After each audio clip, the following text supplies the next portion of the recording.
Okay, so this is a small video to show you how easy it's to refurbish a phonograph reproducer.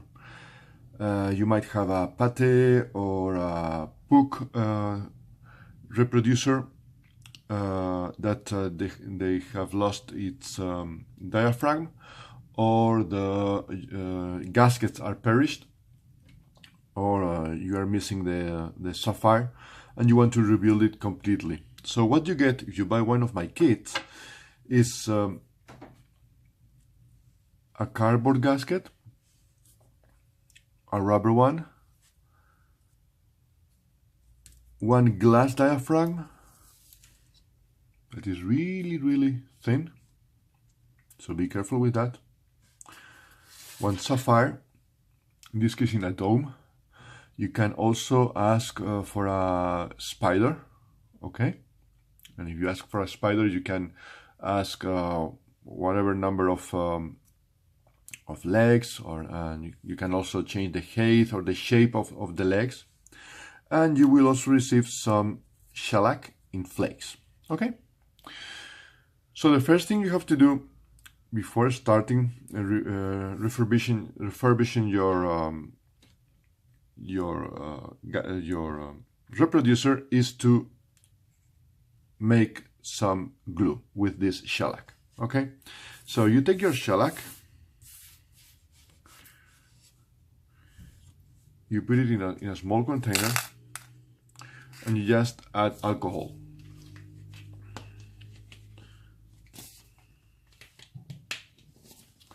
It takes some time to dissolve,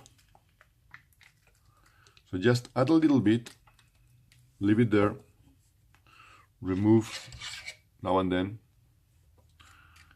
okay? And you will need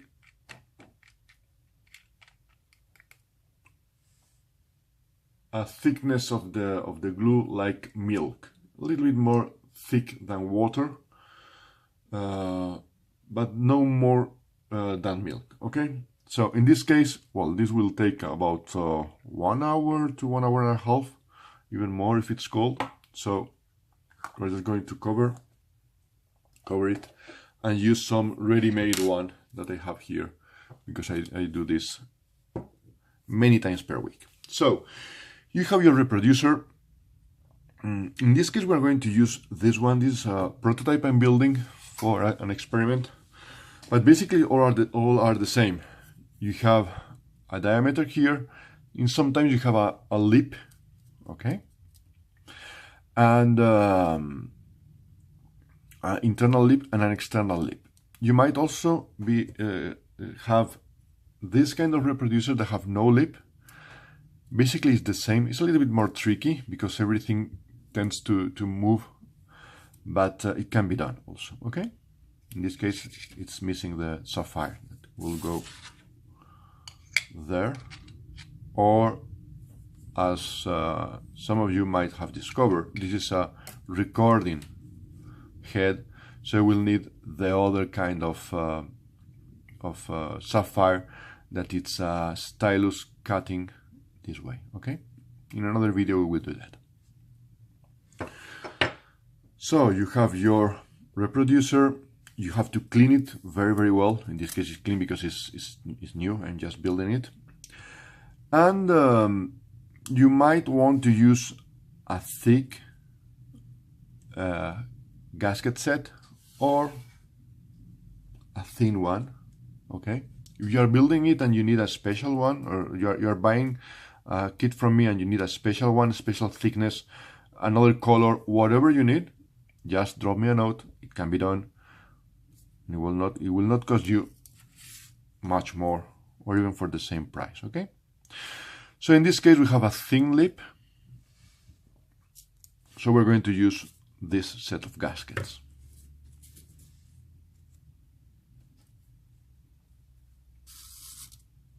Okay, so what are you going to need? You need one what do you call it, brush, little brush. You need, maybe you will need sort of ring of cardboard for gluing it. Maybe you will need some weight. We will see later. And that's it. No more, no less. So, how to proceed? You take your glue.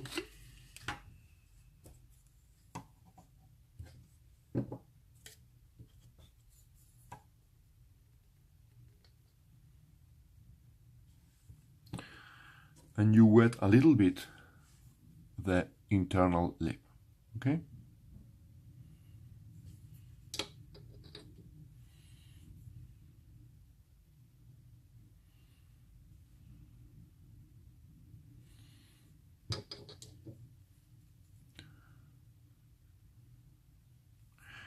If you are using your own shellac,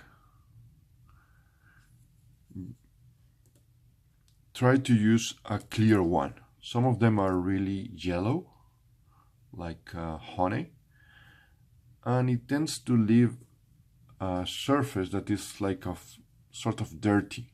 So it's much more elegant to use a very, very clear shellac. Okay? So here you have your gasket. I forgot to say, you have some special reproducers. Sometimes the thickness of the external lip is very, very thin. So instead of using a 1 millimeter gasket, you might need to use a 0.5 millimeter or even 0.4 gasket. Let me show you those gaskets.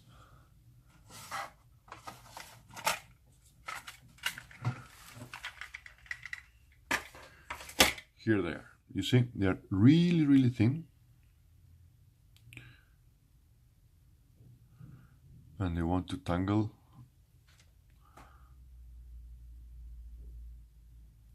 Here you go. Okay, so this is a thin one. This is for an Edison, for example. Very, very thin, but it's exactly the same. Okay, just a thinner one. Okay, so you have your first gasket. Don't be too nervous about gluing it very, very well, because you will see later we will soak the perimeter. We will soak the perimeter here. Sorry, I intend to go here. Here is much better. Okay. So next step is to put the glass diaphragm.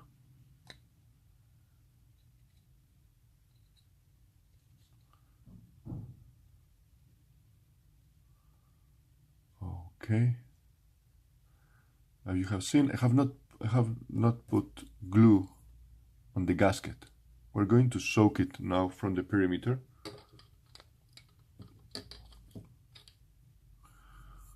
With very tiny drops. You see?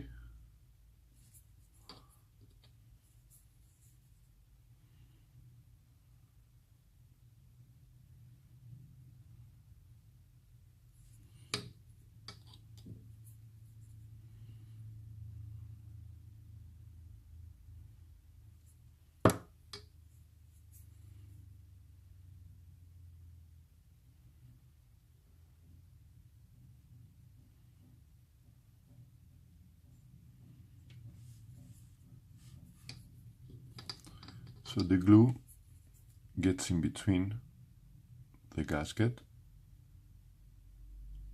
and the diaphragm. And like this we can ensure that the diaphragm is properly sealed. Okay, here you can see, maybe, I don't know, yeah, you can see I have a run of glue. Don't worry too much about that. We will clean it later. With just a dab of cotton and some alcohol, you can clean it gently by gently rubbing it.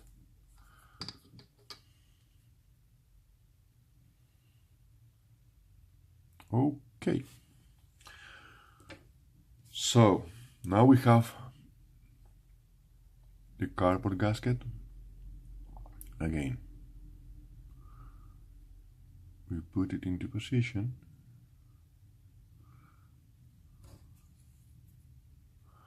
And we start wetting it.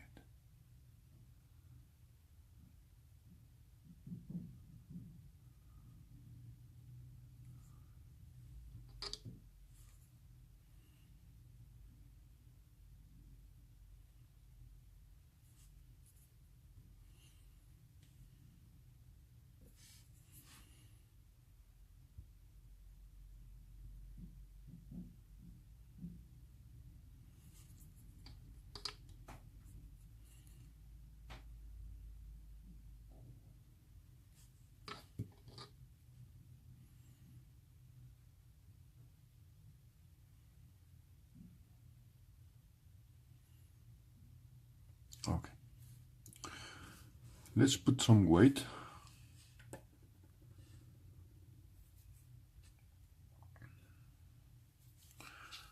So what I do is I use this cylinder of cardboard. I put it in the middle.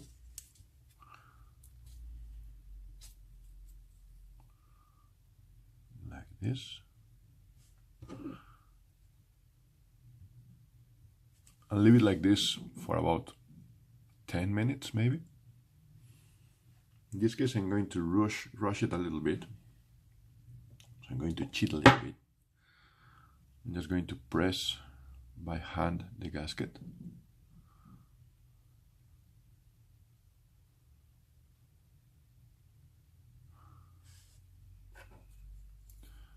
And what you have to do is, after letting it dry, you have to apply here in the perimeter more shellac. Just tiny drops, making sure that it goes inside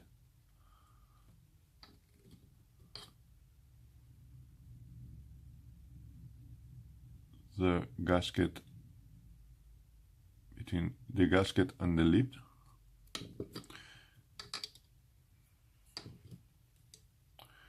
And like that you are sealing the perimeter of the reproducer.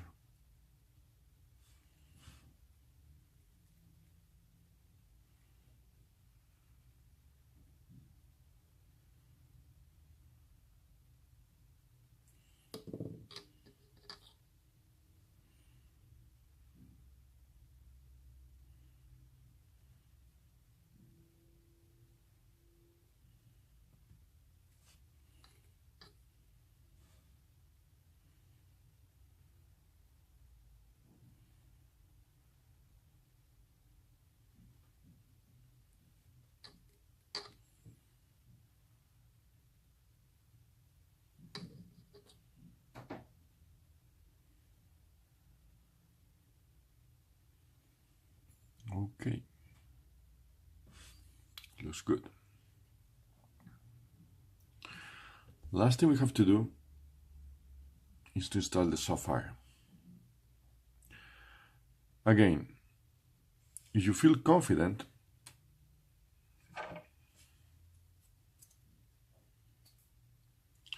you can just glue it in one step. Either what you can do by gluing one step is very easy. You take it from the sapphire with tweezers, you put some glue here and you just leave it in the middle, okay? If not, what you can do is this other method. It's a little bit more easy.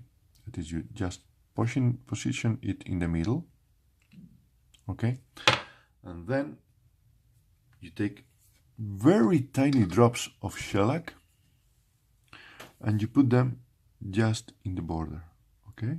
And the glue squeeze inside.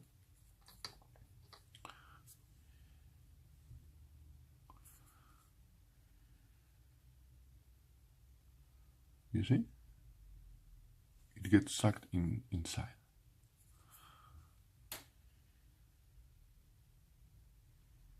You see here another run of glue. Don't worry. When it gets dry, you just take a little dab of cotton and you clean it. It moved, so I can reposition it. Okay.